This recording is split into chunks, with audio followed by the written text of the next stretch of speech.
在外人眼里，我周猛就是个废物，打架闹事林场出了名，连条狗都不如。但在大哥眼里，我永远是那个长不大的弟弟，连睡觉都是跟大哥一家4口挤一个炕。我不光被林场除了名，还害得大哥掉进冰河再没上来。嫂子和侄子侄女从此恨我入骨，后面40年我活在悔恨里，最后蹲茅房使劲太猛，脑溢血死了，孤零零的连个收尸的人都没有。可再睁眼，我回来了，回到被林场除名的这个冬天，嫂子的声音。你个臭不要脸的！你不是说他不回来了吗？这人回来了，咱家柴火够烧吗？大冬天的，上哪儿弄柴火去？嫂子还没把我当仇人，铁蛋和小雪还在，一切都还来得及。猛哥，哥，听说你回来了，兄弟我手头紧，借点钱试试，后天相亲，身上没2个嘴撑不住场面。上辈子借他30块，他到死没还，我还因为这事跟大哥吵了一架，没钱。咋可能没有？你在林场干了几个月，1分没攒。说了没有就是没有，吃大哥的喝大哥的，我不花钱。你缺钱找你亲哥借去。你好，周猛，我算看清你了，怪不得被开除，活该，活该。他明天就会把我被除名的事传得全场都知道，刘红英也会来提分手，正好。嫂子，家里柴火不够，这10来块钱先买点炭顶着，这2天我去想办法弄柴火。钱你留着，年轻人身上不能没钱。不能老让你们养着我，我都24了。行了，钱嫂子先收着。小猛，你这趟回来变了不少。上辈子我踩着哥嫂过日子，这辈子连本带利还回来。叔，你从外面回来带啥好玩的没？我连给侄子侄女买块糖的心都没有过。叔，能吃吗？能，但不如肉好吃。叔，我想吃肉。明天叔给你抓鸟烤着吃。我今天就想吃，不吃肉又不会死。天都黑了，赶紧睡觉去。你们等着，叔现在就去抓。真能抓到？我跟你去。行，穿厚点。叔，我也去。跟紧了，待会儿我一扣网，你们帮着拿。叔，看到没？嘘，找着了。抓紧了，别松手。那晚逮了7、8只，回家架在炭火上烤，俩孩子连骨头都嚼碎吞了。以前发了工资只顾自己喝酒，真不是个人。看他们意犹未尽，我决定趁夜再跑一趟。这回目标是草担子深处的沙拌鸡，零下40度，沙拌鸡窝在背风的草洞里不动弹。灭灯一网扣下去，连窝端。1个小时，5只。掂着沉甸甸的袋子，冻得浑身打颤，但值了。叔，中午吃这个。吃，先去吃早饭。姐，叔说中午吃沙拌鸡。你哪儿弄的？昨晚趁夜待的，放雪里冻着了。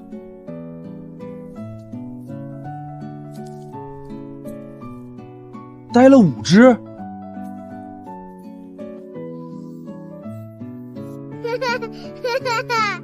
真有5只。红英来了，你是从钱有才那儿听说我被除名了，过来分手的？是啊，分了吧，你被除名了还能有啥前途？当初是看你人还行才处的，没想到你品性这么差。行，那分了，我不拖累你。那就分。他没想到我先开口，当着我哥的面他也没法反悔了。哥，把鸡先拿屋里去吧。真有5只啊！这年头能吃顿肉，太难了。雪这么厚，沙拌鸡可不好抓，咱厂子里没几家能弄到的。嫂子，今天咱做2只，再拿2只给小雪她姥爷送去，剩1只留着，你看怎么样？以前我有好事从不想着家里，他们一时还没反应过来。行，那我收拾去。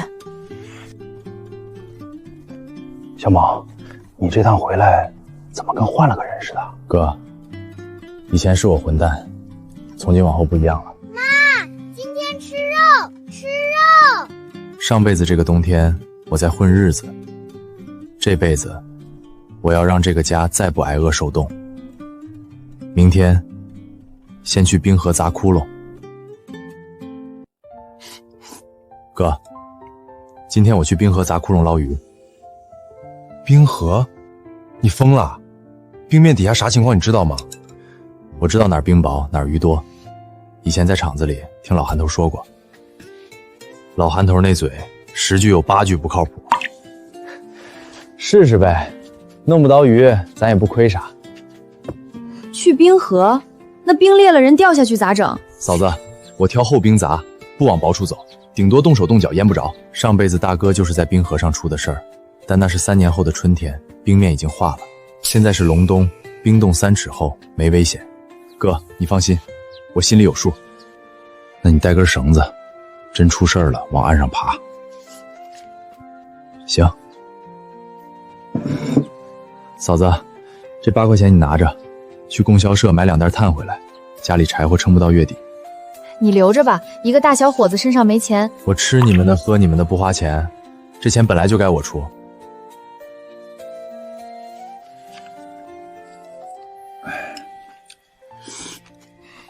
收着吧。贺三，上辈子跟我一样是个混子，后来冻坏了腿，40出头就没了。这辈子他还是住在继父陶建设家里，吃不饱穿不暖，干最重的活，挨最多的打。你咋来了？猛哥，听说你回来了，我想跟你干点活，啥活都行。谁跟你说我回来的？钱有才，他说你被除名了，身上没钱，比我还惨。钱有才这张嘴够快的。你吃早饭没？吃了。进屋，先喝碗粥，吃完了跟我去冰河。真的？少废话，进来。这辈子我不能再看着他烂在陶建设手底下。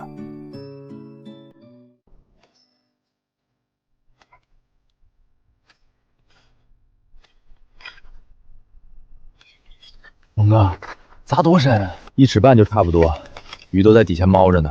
冬天水凉，鱼不爱动，扎堆儿。网子递过来。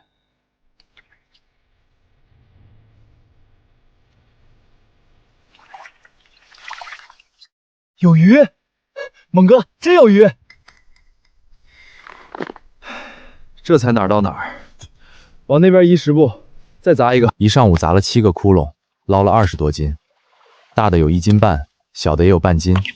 贺三冻得嘴唇发紫，但眼睛越来越亮。突然，贺三叫了起来：“啥玩意儿？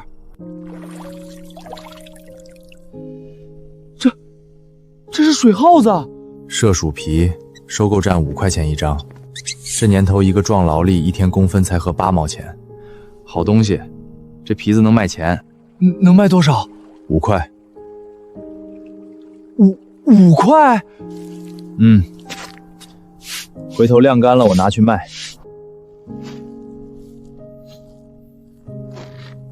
今天到这儿，收工。把耳朵搓搓，冻硬了回去就来不及了。猛哥，明天还来不？来，明天多砸几个窟窿，鱼够多了就拉去卖。猛哥，你咋啥都懂？砸空窿、下网、剥皮，以前也没见你干过这些啊。饿极了，啥都会了。妈，鱼汤好了没？催啥催？光鱼汤就够鲜了。小猛，你这一趟弄了多少斤？20来斤，明天再去一趟，攒够了拉到县里卖。下午我跟你一块儿去。哥，你腿不好，砸窟窿不用腿，用膀子，我还干不过你。上辈子我从没让大哥歇过1天，这辈子本想让他在家待着，可他闲不住。行，那明天咱仨一起。下午又捞了10几斤，加上上午的，够拉一趟县城了。明天得去冯厂长家一趟，送2条大鱼，把借马车的事敲定。进山拉柴火的事不能再拖了。肉，我还要吃肉。这孩子上辈子也是跟着嫂子受苦，大哥没了之后，一家人饭都吃不上。明天先去搞定厂长的马车。周猛，你小子不是被……你来干啥？冯叔，给您拜个早年，这2条鱼河里刚捞的，新鲜。有事说事儿。想借厂里的马车用2天，进山拉点柴火回来，家里快断顿了。马车是公家的，不是谁想借就借的。我出工分钱，1天2块，干的。你倒是会来事儿了，以前咋没见你这么懂规矩？以前混蛋，现在想明白了。冯叔，2天就还，马我自己喂，草料我自己出。行，明天一早去马场找老韩头，就说我答应的。但马车有啥磕碰，你自己兜着。没问题，谢冯叔。韩叔，冯厂长让我明天来拉马车，哪匹？您给挑匹好的呗。这鱼刚出水的，回去炖汤正好。那匹枣红的，膘最肥，脚力最好。明早你来套车，草料棚里自己拿。谢韩叔。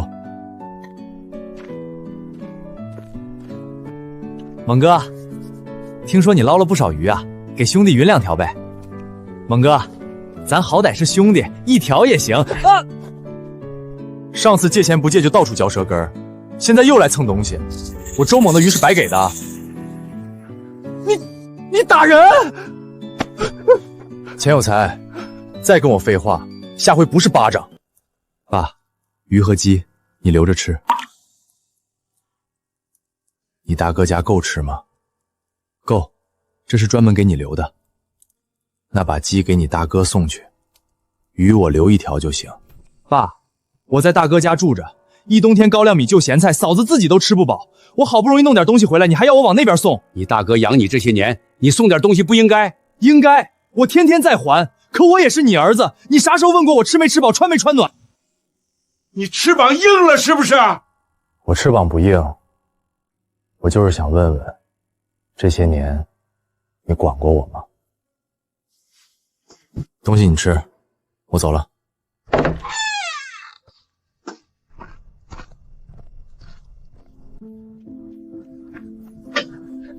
猛哥，还没睡？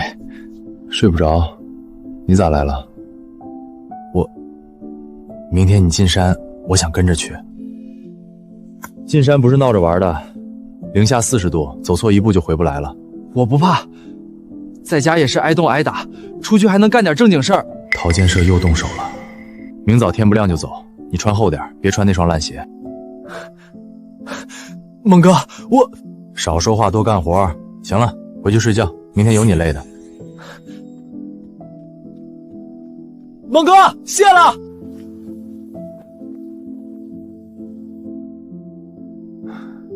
明天进山。嫂子，你咋起这么早？你进山一趟来回得1整天，饿着肚子干活，发糕路上吃，羊杂杂到了山里热热再吃。家里总共就剩这么点羊杂，嫂子全给我装上了。嫂子，你和铁钳小雪，我们有高粱米就行，你干的是力气活，不吃饱怎么扛？手套是你割的，大了点，凑合戴。嫂子，我记着。记啥？赶紧走吧，别误了时辰。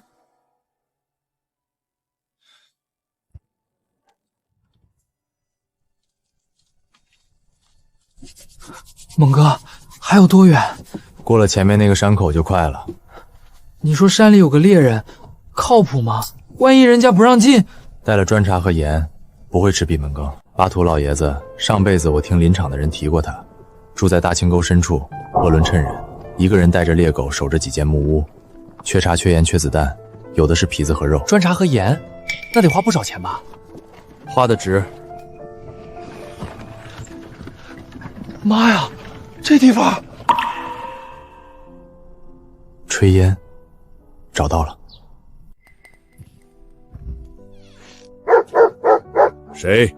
巴图叔，我是山下林场的，听说您在这儿住，路用来看看。林场的人不来这边，你咋找到的？跟着炊烟来的。巴图说，我带了点东西，不是空手来的。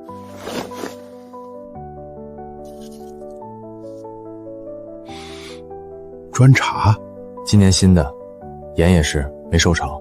进屋，外面冷。那对最大的鹿角，品相好的话，收购站能卖6、7块。狍子皮3块一张，狼皮更贵。这屋里挂的东西加起来少说5、60块。2块砖茶加盐，得2、3块钱了。猛哥花钱也太大方了。喝，炖的狍子肉。巴图说，您一个人住这儿不缺肉，缺啥？缺茶缺盐，最缺子弹。入冬以来，狼群下来3回了，枪里就剩5发。子弹我下回给您带，这回先拿茶和盐，您看能不能匀我2对鹿角？鹿角我多的是，你要拿去，再搭你1只冻狍子。那我下回多带2块砖茶来。不用多，1块茶1袋盐，够我撑2个月。你能常来，比啥都强。巴图老爷子他在乎有人跟他换东西，山里啥都有，就是出这条线得长期走。巴图说，山谷里是不是有被水冲下来的枯木？有，去年发大水冲下来一沟。你要柴火？走，我带你去看。家里快烧不起了。这得有多少？够你拉10车的。全是干透的死木头，不用晾，拉回去就能烧。巴图说，这些木头我拉走不碍是吧？碍啥事儿？堵在沟里我还嫌碍路呢。猛哥发了，这得烧到明年开春都烧不完。柴火问题解决了。巴图说，下回我来给您把子弹带上。您这枪是啥口径的？老56半的。56式半自动，用7.62的子弹。大哥手里应该能弄到一些。成，我尽快。你这小伙子跟山下那帮人不一样。哪儿不一样？他们来了就想占便宜，你带东西来换，讲规矩。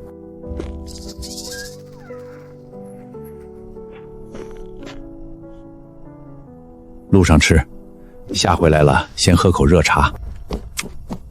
猛哥，巴图叔人真好，那一屋子皮子鹿角，咱要是都换回来。急啥？细水长流，一回换太多他也不乐意。那咱下回啥时候来？等把子弹弄到手，有了子弹，巴图叔能打狼，咱能换更多东西。猛哥，我跟你干，比在家强10000倍。满载而归，光这一车木头加鹿角和狍子，够大哥家烧2个月的柴，还能卖20多块钱。可这才刚开头。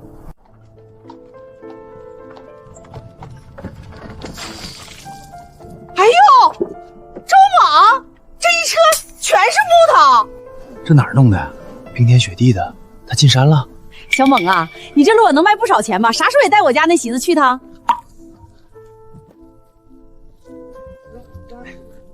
哎，秀英，你家小叔子这是开窍了，以前不是整天喝酒打架吗？能改就行，谁还没个犯浑的时候？那倒是，就是不知道能撑多久。姐，你咋来了？给你送点苞米费，听说姐夫家里紧。姐，你小叔子弄的？不是，姐夫不是说他被开除了吗？他哪来的本事弄这些？我也不知道，反正回来以后跟换了个人似的。姐，有件事我得跟你说。我上回去看咱妈，顺路拐到周家老宅看了看周婶儿，她病得不轻，咳了1冬天了，越来越瘦。小猛知道吗？不一定，他跟他爸闹得那么僵，估计没人告诉他。这事儿得找个时候跟他说。水耗子皮哪儿弄的？河里待的，您给看看值多少？品相还行，5块。鹿角，这可不多见。山里猎户那儿换的，3块1公斤，行不行？这2对加起来7公斤出头，21块，我给你算20。7公斤3、7、21，1分不能少。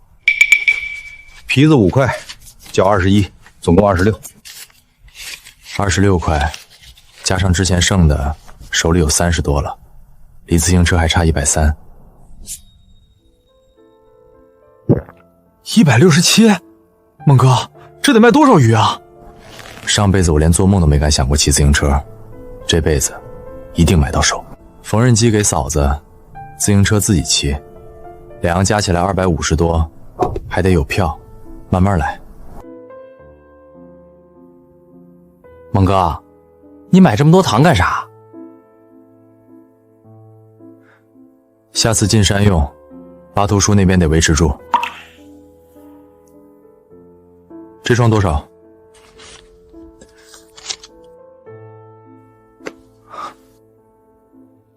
猛哥，这你那双破手套都露指头了，冻烂了还咋干活？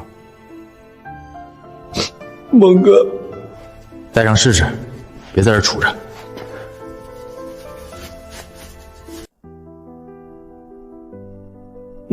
就这些？爸，这是猛哥分给咱的。分给咱的？你跟人家跑了一趟山，人家弄回来2只整袍子，你就分1条腿？砖茶盐都是猛哥掏钱买的，马车也是猛哥借的，我就出了个力气。出力气不要钱啊？你在山上冻了1天1宿，就值1条腿？东西是我分的，贺三跟我干活，该他多少就是多少。您要觉得少，下回您自己去。我那是心疼我儿子。那就让他好好歇着，别饿着他就行。猛哥，别跟他一般见识，以后好东西存我那儿，别拿回来。又进山了，冯叔，山里弄的，给您尝尝鲜。马车我明天还回去，没磕碰。不轻啊，你小子现在越来越有出息了。冯叔，过几天我可能还得借一趟。行，提前说一声就行。红梅，把这腿收拾了，明天炖了。谁送的？周猛。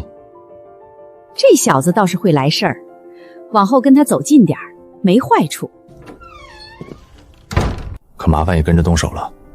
老韩头告诉他，排到半个月以后。眼红的人动手了，没马车进不了山，得换个法子。哥，马车借不着了，厂子里的人都学我进山，车全排满了，那咋整？柴火够烧一阵儿，可鱼和皮货断了就没收入了。不进山也有活干，冰河里的鱼还能捞，攒够了拉到县城卖。拿啥拉？马车没有。做爬犁，找2根粗桦木当底，上面钉个筐子，人拉着就能走。30多里地，天不亮出发，晌午就到。行，我院子里有2根桦木条子，今天就能做。哥，你做爬铃，我晚上出去抓沙拌鸡，鱼加野鸡一块卖，价钱能翻一番。小猛，等一下，你有空去看看你妈吧。上回志强来说你妈咳了一冬天了，人瘦了一大圈儿。我知道了，等这趟鱼卖了，我买点肉和药去看她。别拖太久。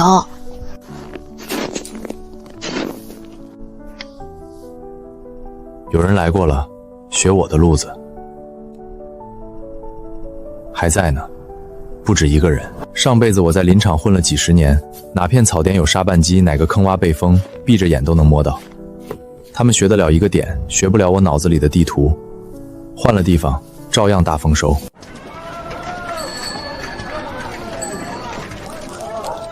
鱼咋卖的？大的2块一条，小的1块。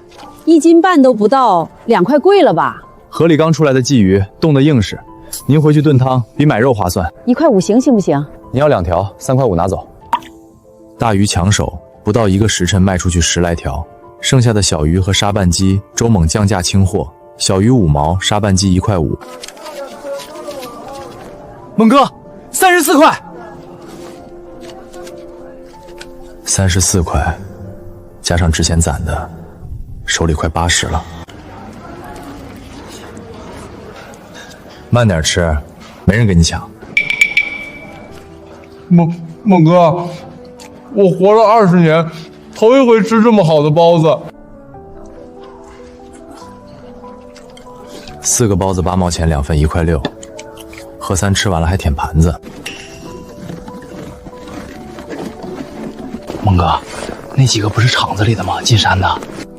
空手而归，进山的路不是谁都能走的。大山哥，来，喝2口。老刘，啥事儿你直说。那个小猛不是常进山吗？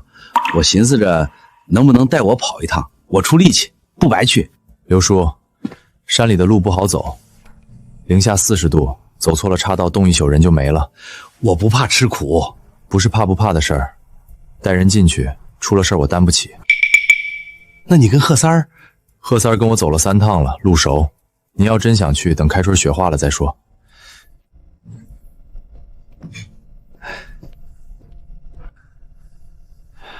来套话的。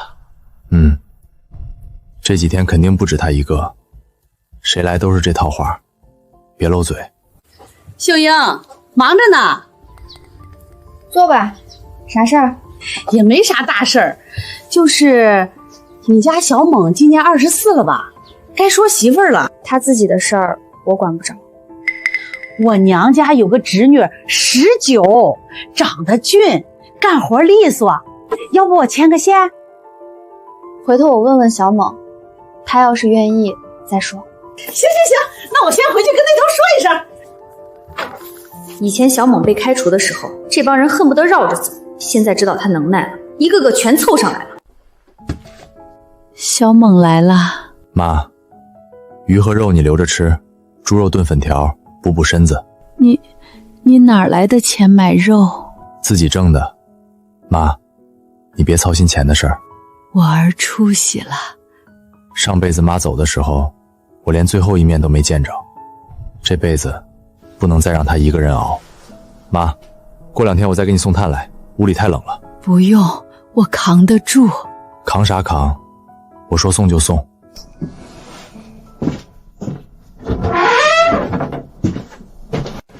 那个，你是周猛吗？是，你是？我爸是方老师，我听说你这儿能买到羊肉。羊肉有，你要多少？1斤就行。我爸身体不好，想给他炖点汤。你等着。多少钱？不要钱。方老师教过我们，算我孝敬他的。那不行。拿着吧，天冷，赶紧回去，我送你一段。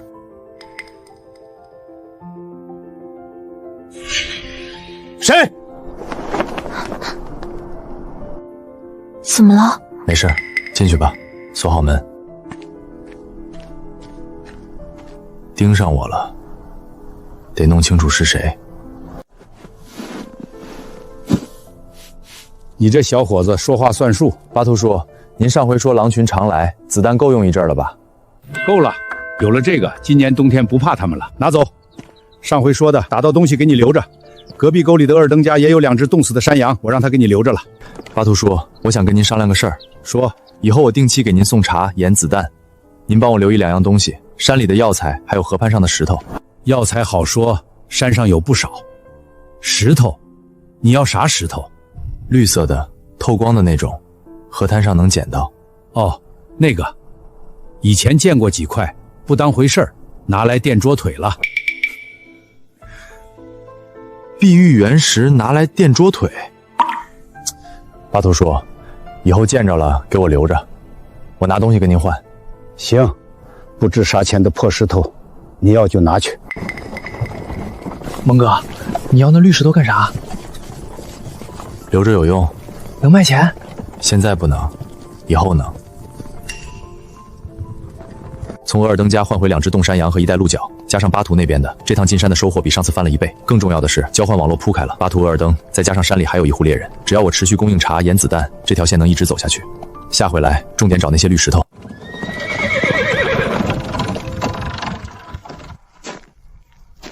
小猛啊，又满载而归了。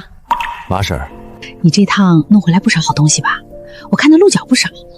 自家用，也卖不了多少钱。我不是那个意思，我是说，你要是卖东西不方便，我可以帮你找路子。当然了，中间意思意思就行。厂长家的这位，上辈子就是个搅事精，逮住谁占谁便宜。马婶儿，我东西都送收购站，有单据的，不用托人，谢了。那行，你忙你的啊。今天马红梅找你啥事儿？想掺一脚，被我挡回去了。那婆娘不好惹，你小心点。小猛，你知道咱们这地方有个老说法吗？啥说法？老一辈的人讲，松花江上游的河底有金沙，还有人说南山那头的深沟里有玉石，绿的，值老钱了。玉石，南山，碧玉矿。上辈子90几年的时候，有人在南山挖出过碧玉，后来那片矿被人承包了，听说头1年就赚了几10万。巴图书说的绿石头，就是从南山那边的河滩上冲下来的，源头在南山深处。哥，这事儿你听谁说的？老韩头，他年轻时候进山打猎，在河滩上捡过一块绿石头，后来不知道搁哪儿了，也不知道值不值钱。值钱？你咋知道？以前在厂子里听人提过，说是碧玉，南方人专门收这个。真的假的？真的。不过现在不是时候，等过2年市场放开了，那东西才能出手。你小子，这脑袋瓜里到底装了多少事儿？碧玉矿，这是我这辈子最大的底牌，现在不能动，但得先把位置摸清楚。等政策一放开，第一个下手的必须是我。南山碧玉，一条全新的路，在周猛脑子里成了形。猛哥，有人来过了。砸的浅，口子也小，不会捞鱼的人干的。那咋办？鱼让人捞走了。这地方浅滩多，鱼本来就不算密。走，换个地方。这儿能有鱼？窄的地方水流急，冬天水底反而暖和，鱼都往这儿挤。上辈子在林场几10年，哪段河鱼多，哪个月份鱼最肥，哪种地形鱼群周堆，这些都刻在骨头里了。别人能学我一个点，学不了我满脑子的经验。猛哥，比那边多。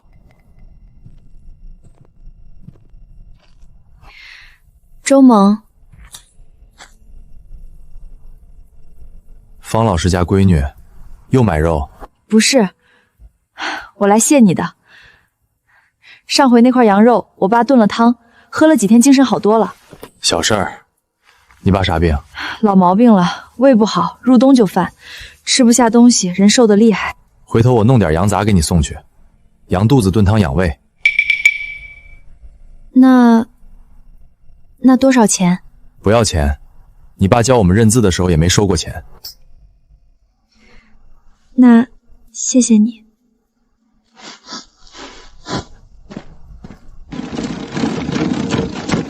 猛哥，那谁呀？方老师闺女，少废话，走快点。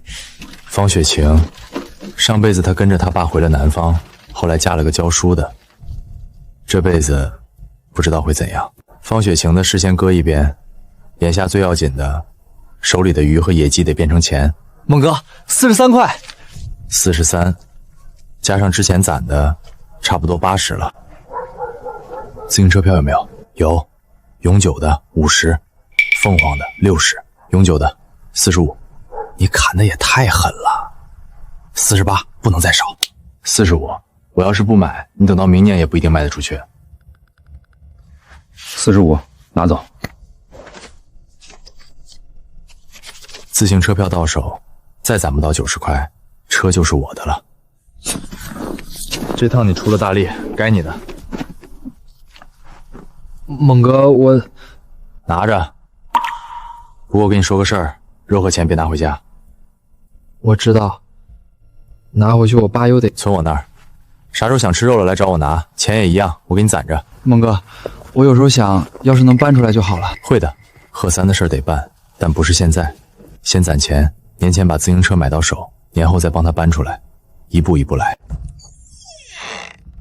回来了，弄着啥好东西没有？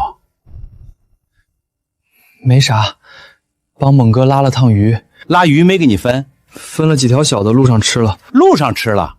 路上吃了。就这点儿？就这点儿。你藏啥了？没藏。你藏啥了？你藏啥了？没藏。跟着周猛跑了这么多趟，1分钱不往家拿。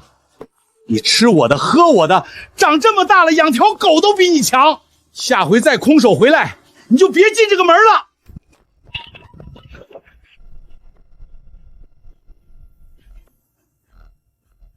又挨打了？小猛啊，天冷来暖和暖和。小猛，我跟你商量个事儿。您说。你看啊，你每回进山都带贺三儿，我这个当爹的也不是不心疼，可他年轻，干活毛躁，我好歹在山里跑过几年，扛得住冻，认得路。你下回进山带上我呗，我不要工钱，关口饭就行。上回是嫌喝3分的少来讨要好处，这回学乖了，不要东西了。醉翁之意不在酒，他想的是摸清我的路线。涛叔，您多大岁数了？52，咋了？零下40度翻山走一整天，中间没地方歇脚。去年冻死过2个进山迷路的猎户，比您年轻。我身体好。您在林场干了20年，最远没出过红旗桥。山里的路跟厂子里不一样，走差了就是死。我带不了您，出了事我担不起这个责。酒您拿回去，贺三儿的事我管着，不劳您操心了。猛哥，他不会就这么算了的？算不了，他进不了山，也不敢再打你。以后东西全搁我这儿，别往回拿了。这些够装几10发的，够用了。巴图叔，额尔登那边我已经去过了，2只冻羊和1袋鹿角我都装车上了。额尔登说你给他带了盐和茶，高兴得很。你这小子做事讲究。巴图叔，我想问个事儿。问，您上回说河滩上有绿石头，在哪个方向？翻过那道梁子，有条小河，春天水大的时候冲下来不少石头，里面就有绿的。我以前捡过几块，硬得很，刀都划不动。碧玉原石的特征，硬度高，刀划不动，没错了。巴图叔，那石头现在还有吗？应该有，没人要那玩意儿，都扔在河滩上。你要的话，下回来我带你去。不用下回，今天能去不？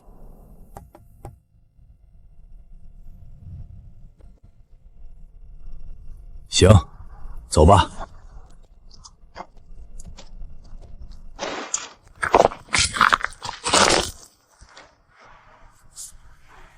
硬度够，颜色正，这是碧玉。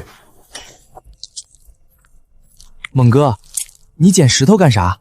好看，留着玩。石头有啥好看的？年轻人喜欢稀奇东西，想捡就捡，反正没人要。 5块碧玉原石现在不值钱，但我知道再过几年这东西的价格会翻10倍、20倍。现在囤着，等时机一到，1块顶别人干1年。巴图叔，这河沟往上游走，石头是不是更多？上游我没去过，那边路不好走。夏天矿脉的源头，等夏天再说。猛哥，这趟收获比前2回都大，光鹿角就够卖30、40块吧？差不多，加上羊和皮子，这趟能出70、80。那你手里加起来得有……你别算了。 我心里有数，玉石的事儿不能跟任何人说。贺三嘴不严，说漏了就麻烦了。这批原石先藏好，等政策放开了再出手。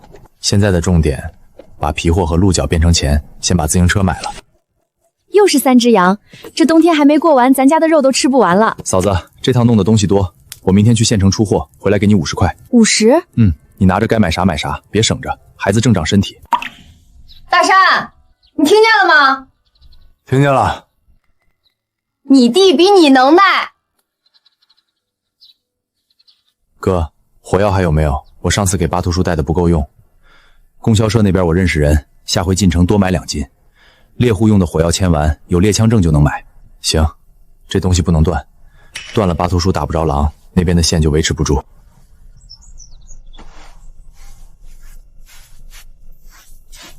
藏好了，谁都不告诉。 小猛来了，又拿这么多东西。妈，羊肉炖着吃，鱼熬汤，别舍不得。你哥家也不宽裕，别光顾着我。哥那边有，我这趟弄得多。进山遭罪了吧？不遭罪。我儿出息了，你爸嘴硬不说，心里也高兴。妈，你那药还吃着没？ 吃着呢，贵，1副药2块多。拿着，先把药吃上，别断。你哪来这么多钱？自己挣的，妈，你就收着。去看你妈了？精神还行，药不能停。那就好。对了，小猛，陆大嫂又来了，催那个硕梅的事儿。她娘家侄女过完年就20了，想赶紧定下来。你到底啥想法？嫂子，这事儿先不急，我现在一门心思攒钱，等手里宽裕了再说。你是不是有看上的啦？这反应8成有了，不知道是谁家闺女。又蹲这儿看啥呢？周猛那小子前天又拉了一车东西回来，3只羊，一大堆鹿角。你说他那路到底咋走的？人家能耐，你学不来。屁，他能我也能，不就是往山里走吗？我盯了几天了，他走的方向我看清了，朝东北，过了红旗桥就拐进林子。你可拉倒吧，那林子你敢进？跟着他走一趟不就完了？他下回进山，我远远跟着。顾晓光上辈子也是个搅事精，见不得别人好，自己又没本事，这辈子还是一样。秀星啊，你知道吗？刘红英那丫头最近逢人就打听你家小猛的事儿。打听啥？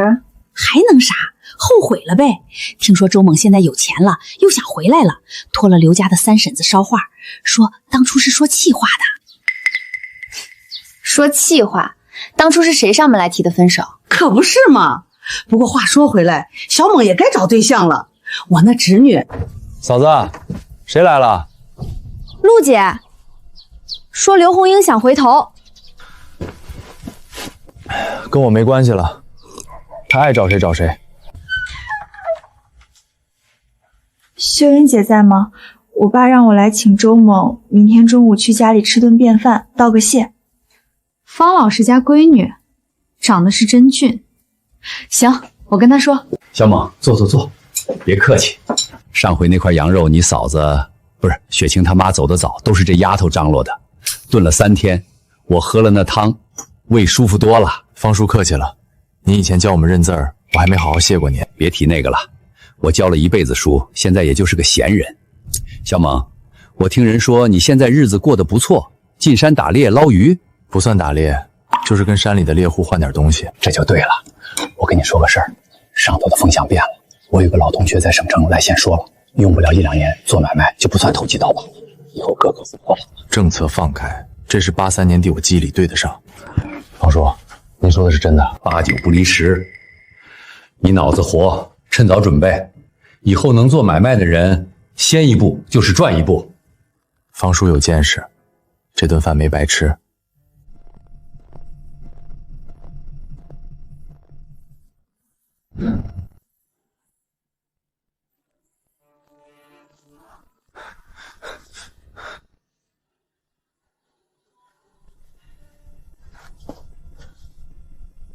外八字，顾晓光，盯上我了。从上回送方雪钱回家就开始了，这货想摸清我进山的路线，得想个办法把这事儿了了。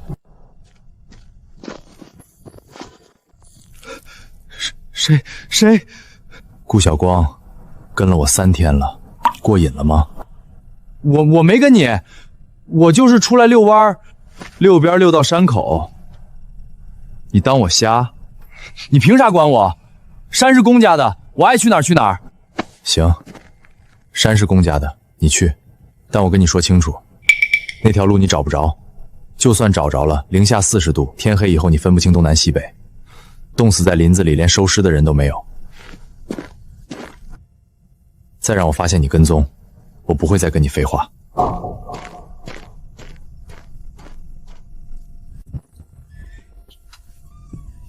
去哪儿了？解决个事儿。顾晓光跟踪我，想摸进山的路。那小子，他有那胆子？胆子不大，心眼不少。我今天吓唬了他一顿，短时间不敢再来了。那要是他告诉别人路怎么做呢？他不知道路，他连方向都没摸准。不过，哥，咱得加快了，年前再跑2趟山，把能换的东西都换回来。等开春竞争的人越来越多，咱得靠别的挣钱了。靠啥？到时候你就知道了。年前又跑了2趟山，巴图那边攒了不少货，额尔当也给留了鹿角和狍子皮，加上冰壳里又捞了几趟麝鼠。这回进城是要把家底全出。都不错，麝鼠皮5块1张，狍子皮8块，鹿角还是3块1公斤。鹿角多少公斤？3对11公斤出头，33。麝鼠皮20，狍子皮16，鹿角33，总共69。70，某个整数。行吧。70，加上手里存的80多，150出头了，够了。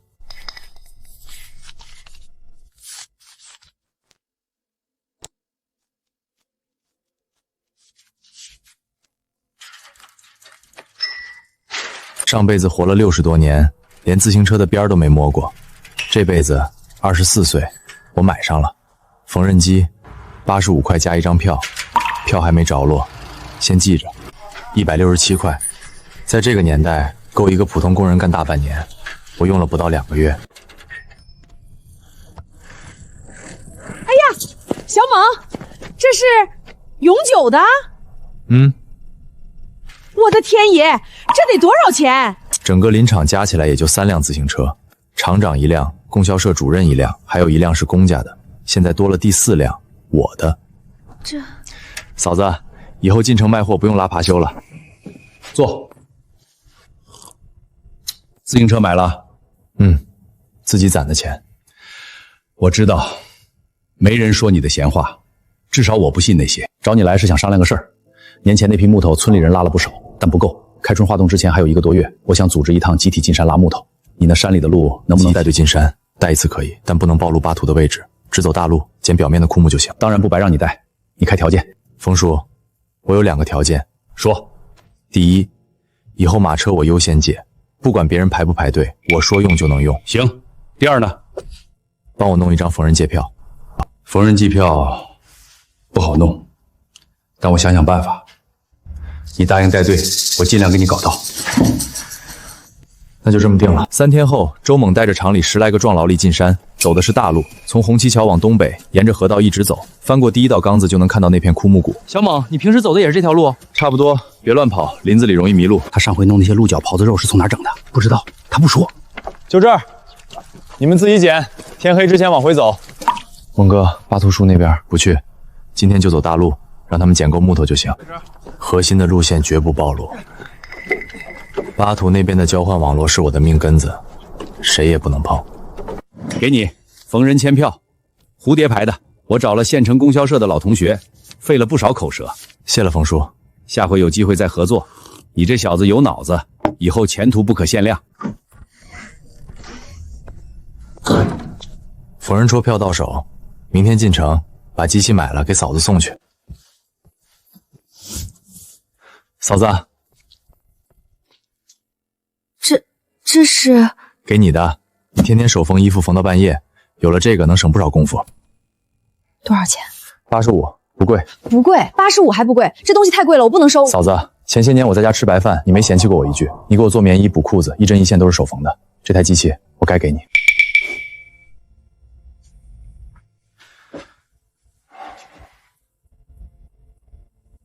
小猛，拆开试试吧，说明书在里头。别碰。日子，一台缝纫机85块，在这个年代够一个人吃1年的口粮。但对周猛来说，嫂子这些年的情分，这台机器还不了1/10。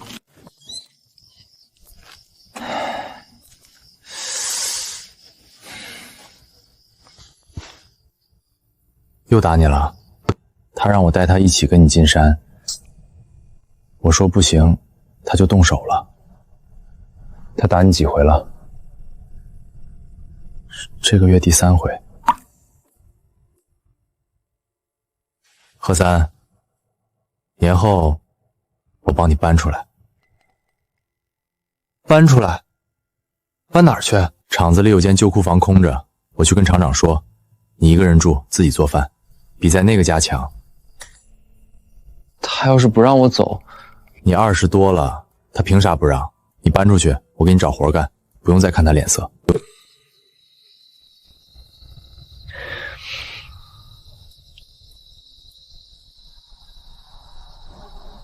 猛哥，行。年前最后一趟山，再多捡几块，开开春之后找玉矿源头，贺三的事儿年后办，一步一步来。年前最后一趟进山，这回收获最大。巴图和额尔当给留了3只冻羊，1袋子鹿角，还有1袋煤炭。周猛又在河滩上摸了几块碧玉原石，揣在兜里。马车装得满满当当，往回走。猛哥，那不是顾晓光吗？我进山找路来了吗？看他们那冻成狗的样，显然没有。这条路没人带，冬天根本走不进去。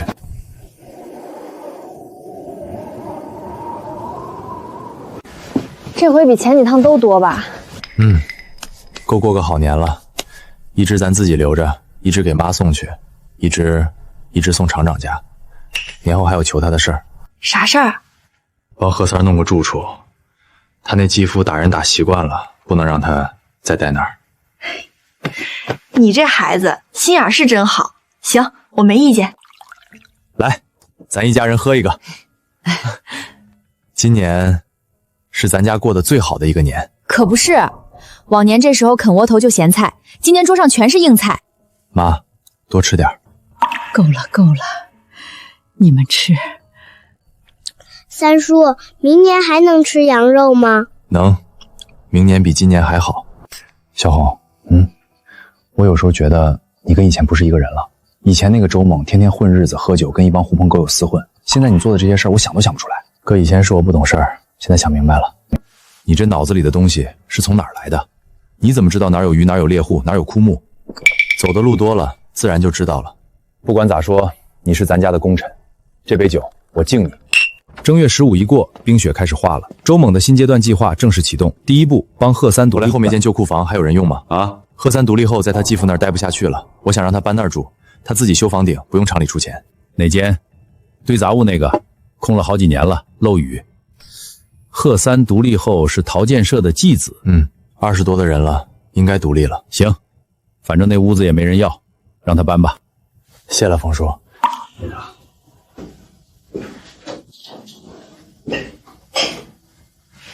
你走了，谁给我劈柴？谁给我挑水？我走了，跟你没关系了，你自己的活自己干。你个白眼狼！我养了你10多年，你打了我10多年，扯平了。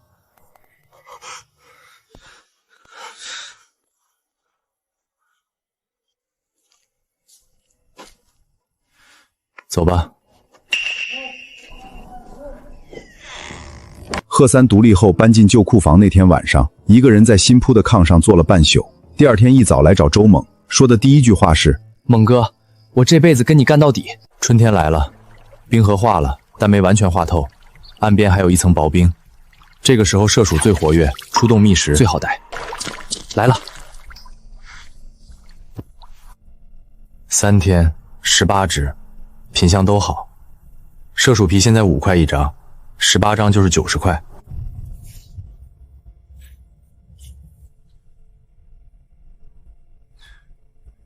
猛哥，巴图叔那边有消息了。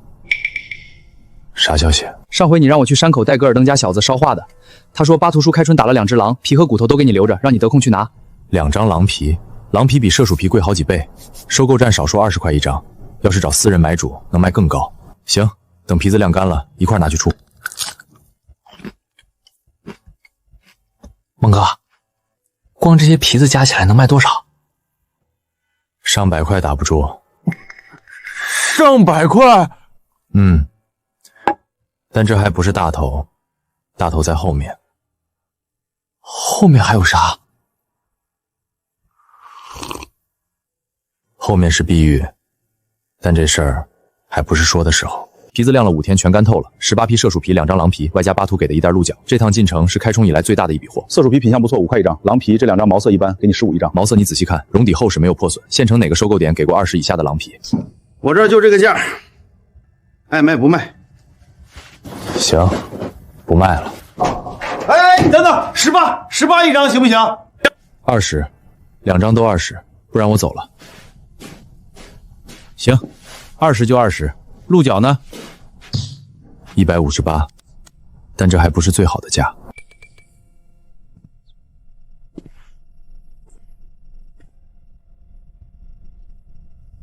谁介绍来的？没人介绍，我知道你在这收货，知道就知道，拿出来看看。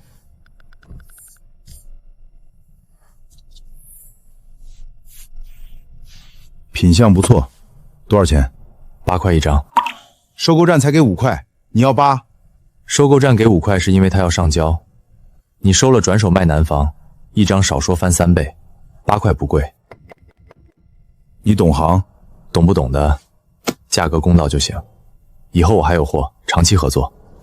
8块一张，6张48，下回有好货继续来。48加上收购站的158，这趟总共206，加上之前的存款，手里现金突破400了。400块，83年的400块够盖2间砖房，但我不急，钱还要继续。开春后第2次进山，目标不是猎物，不是木头，是碧玉。猛哥，找啥呢？绿色的石头，找着了，捡起来。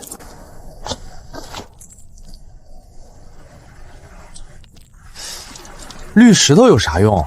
有用，你别问了，找就行。拳头大的这块成色上品，前世见过南方玉商收这种货，开价1000起步，但那是几年后的价了，现在一文不值。猛哥，这石头到底值多少钱？现在不值钱，但以后会值，你信我就行。我信。巴图叔，河滩上我捡了些绿石头，你说的那个更大的地方是往上游走。翻过那道断崖有个河谷，以前我打猎路过，看到石壁上一片一片的绿，但那路不好走，夏天才行。夏天我再来，我带你去，不过你得小心，那边有熊。这辈子最大的一笔财富就在那个河谷里等着我。对了，小猛，额尔登那边又攒了几堆鹿角，你下回来一起拿走。行，巴图叔，下次我给你带2袋面粉。好，有面粉就能蒸馍馍了。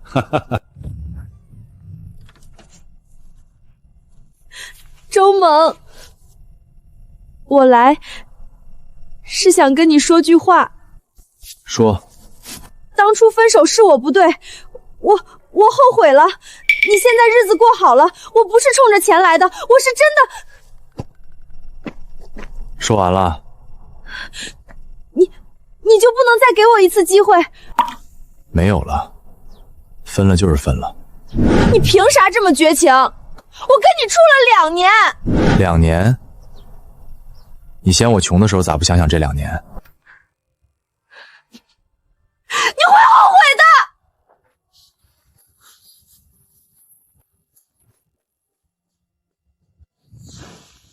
的。他来找你了。想回头，我拒了。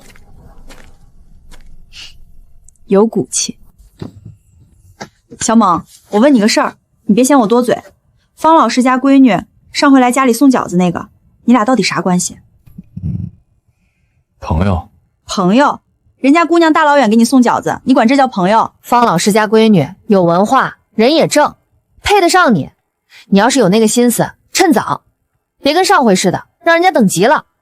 嫂子，我心里有数。这回不用猜了，就是方家闺女。春耕开始了，林场分地按户口人头分，但哪块地好哪块地差，里面门道大了去了。那片荒地，前世3年后有人打井打出了一股泉水，整片地变成了林场最肥的水浇地，现在没人要，正好。风叔，这块我要了。另外，东边那片荒坡能不能也给我？荒坡？那片地碎石多，连草都长不好，你要那儿干啥？我想试试，不占别人的份儿，算我额外包的，交承包费就行。行，荒地没人要，你愿意包就包，1年10块钱承包费。成交。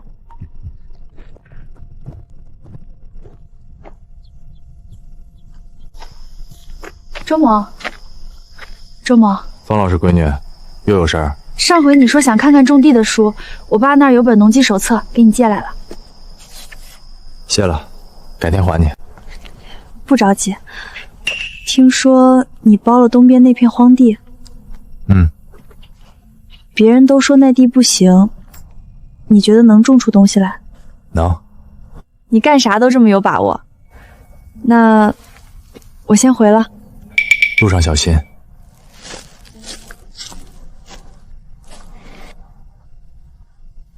你们想想，周猛一个被除名的人，哪来那么多钱？自行车、缝纫机，今年又包地，他那些鹿角皮货真是山里换来的？你意思是？我不说了，你们自己想。林场仓库去年丢过东西，谁也没查出来。顾晓光的闲话传了3天。小猛，有人在背后说你的闲话，说你的东西来路不正，谁说的？你别管谁说的，我问你，你那些皮货鹿角都有来路吗？冯叔，这是收购站的单据，我卖了多少货，卖了多少钱，一笔一笔都在这儿。哪一样东西是偷的？您指出来。行，以后低调点，树大招风。冯叔，我知道是谁在背后嚼舌子，您不用替我出头。但他要是再造谣，我也不会惯着他。顾晓光那小子，我会跟他说，别闹了，再闹我扣他工分。谢冯叔。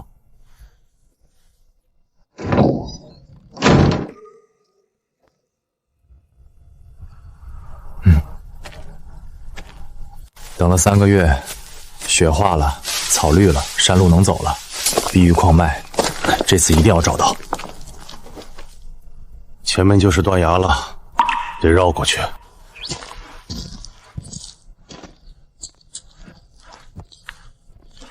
就是这儿，比河滩上捡的成色好10倍不止。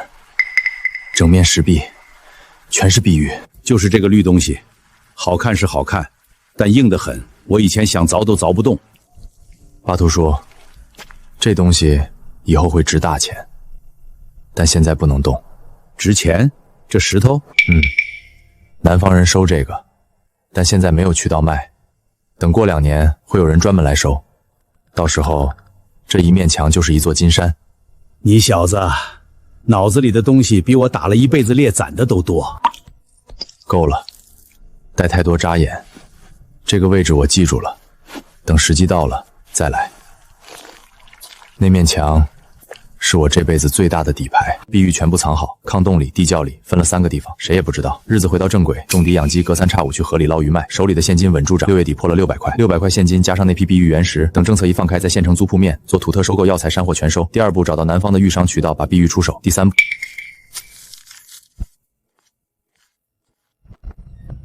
周猛在家吗？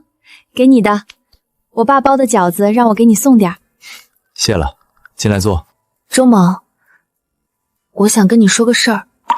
说。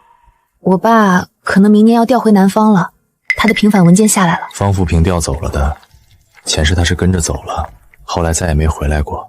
这辈子，我爸让我跟他走，但我不想走。为啥不走？你知道为啥？你确定？确定。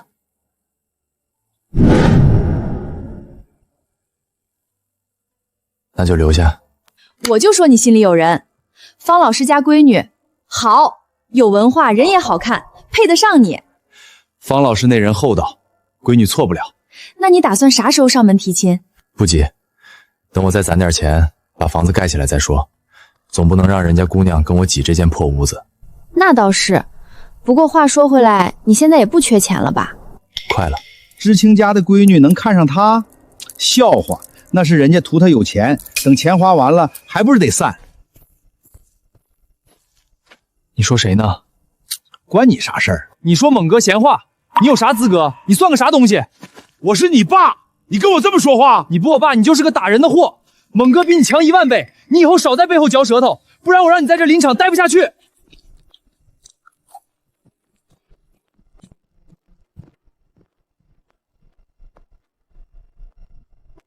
就这儿，挖。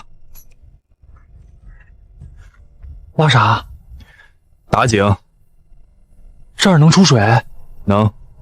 挖。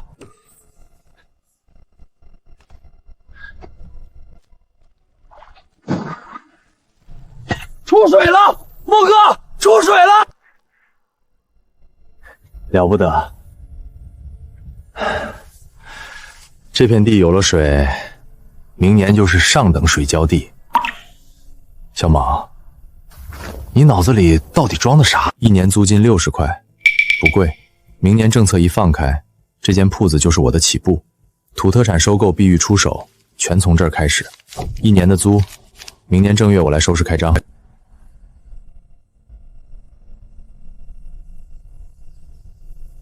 83年底，文件下来了，个体经营合法。周猛等了一整个冬天的这一天，终于来了。猛哥，今天开张得放5鞭吧？放。第1个月流水过了800，刨去成本，净赚1020块。1000块，这个数字放在83年，是普通工人2年半的工资。做梦都没想到有今天。在林场边上盖了3间砖房，红砖到顶，玻璃窗户，铁皮烟囱。还不是你弟有本事，你摸那窗户干啥？指纹都摁上了。小猛，这房子花了多少钱？妈，别管花多少，您住着舒坦就行。妈，喝口热的。好闺女。猛哥，乔迁的鞭放了，邻居都出来看了。行。来，都坐。今天乔迁吃好的。小猛，我敬你一杯。碧玉已经有南方的商人在收了，开价比我预想的还高。再过2年，手里这批货全出了，购买10间这样的砖房。在看啥呢？看山。我爸来信了，说南方那边不错，但还是惦记这儿。让他放心，你在这儿不会受委屈。我知道。上辈子我死在茅房里，一个人，没人送终，没人记得。大哥冻死在冰河里，妈一个人病死在炕上，贺三被继父打了一辈子。这些人，这辈子我一个都不会再丢下。上辈子欠的，这辈子全还上了，往后的日子只会越来越好。